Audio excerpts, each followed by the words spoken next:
మేడ్చల్ మండలం కండ్లకోయ గ్రామ పరిధిలో గల సాయిగీత ఆశ్రమంలో ప్రతి సంవత్సరం డిసెంబర్ నెల చివర నిర్వహించే శ్రీ సద్గురు సాయి బాబా సర్వదోష నివారణ మహాయజ్ఞం పెద్ద ఎత్తున జరిగింది. ఈ సందర్భంగా శ్రీ సద్గురు సాయిబాబా మాట్లాడుతూ ప్రకృతిని కాపాడుకునే బాధ్యత మనందరిపైన ఉన్నదని, అధర్మ భోజనం సేవిస్తున్నందునే యువతలో ఎక్కువగా గుండెపోట్లు వస్తున్నాయని చెప్పారు. ప్రకృతి పైననే మానవుని మనుగడ ఆధారపడి ఉన్నదని తెలిపారు. తమ ఆశ్రమంలో ఉన్న ప్రతి చెట్టు ప్రత్యేక విశిష్టత కలిగి ఉన్నదని, ప్రతి ఆదివారం ఇక్కడికి వచ్చే భక్తులు ఇక్కడ చెట్లను పూజిస్తూ ప్రశాంతతను పొందుతారని తెలిపారు. అనంతరం భక్తులతో ఒకేసారి అందరూ కలిసి కొబ్బరికాయలు కొట్టే కార్యక్రమం నిర్వహించారు. ఈ కార్యక్రమంలో సినీ ప్రముఖులతో పాటు ఈరోజు తెలుగు రాష్ట్రాల ప్రజలు పెద్ద ఎత్తున పాల్గొని బాబా ఆశీర్వాదం పొందారు.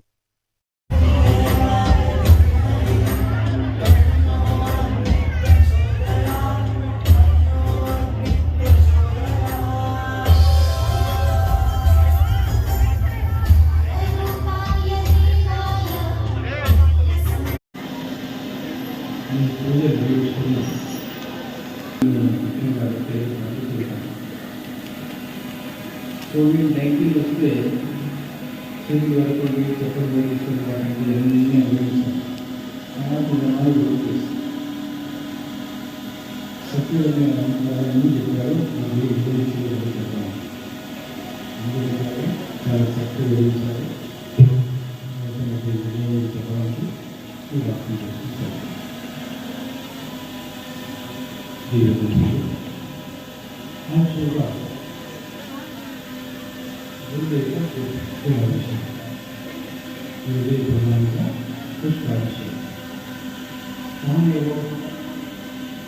ఇది గుట్లో బయట పూజ కంటే నాట్స్వామి పూజ నాట్స్వామి సఫర్ గైడ్ సఫర్ మంది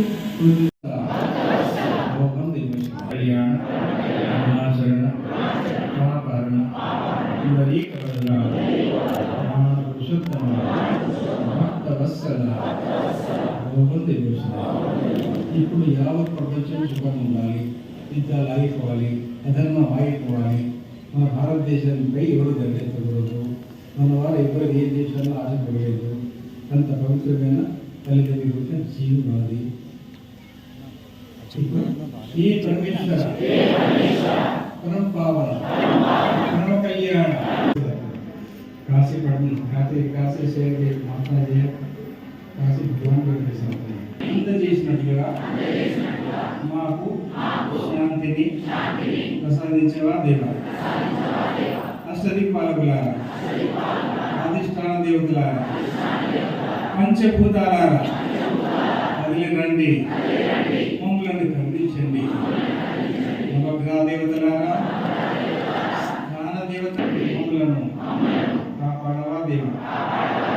కర్మదేవ శరీరానికి మనసుకు సంబంధించిన బాధల నుండి, కర్మ దోషాల నుండి విముక్తిని ప్రసాదించవా దేవ. వాయుదేవ భూత ప్రేత శాంతి. ఓం శాంతి.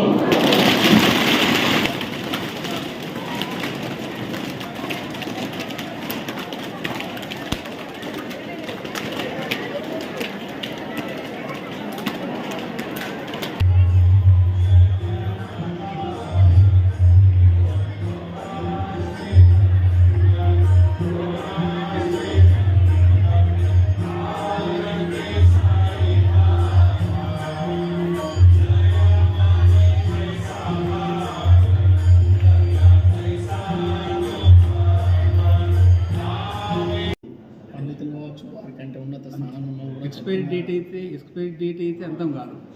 ఎక్స్పైరీ డేట్ తర్వాత వీళ్ళు పోతాయి, లేకుంటే అంతం. యుగం కాదు కానీ అక్కడ ఏరియా అంతవరకు అయితే కానీ యుగం కాదు. మీరు ఇన్ని రకాలుగా మొక్కలు నాటారు చేశారు కదా, ఆయుర్వేదం అని అనుకున్నారు కదా. రాబోయే తరానికి ఇంకా మొక్కలు అలాంటివి మిగిలి ఉన్నాయా? రాబోయే తరానికి రాబోయే కాలంలో నీళ్లు దొరకవు, చెట్లు ఎండిపోతాయి. చెట్లు మాత్రమే ఉంటాయి. మీరు పెట్టిన మొక్కలు కాకుండా ఇంకా మొక్కలు అలాంటివి ఉన్నాయంట. చాలా ఉన్నాయి, ఎన్నో ఉన్నాయి, కోట్లు లెక్కది. అన్ని యువత గుండెపోట్లతో మరణిస్తారు.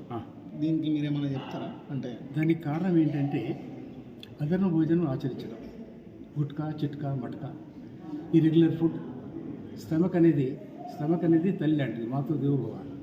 ఇదేమో తండ్రి లాంటి హార్ట్. వీరికి ఏది పడితే అది వేస్తే ఫిల్టర్ చేయడం కష్టం. పైహెచ్ మిషన్ వస్తుంది లోపల, ఫిల్టర్ చేయడం కష్టం.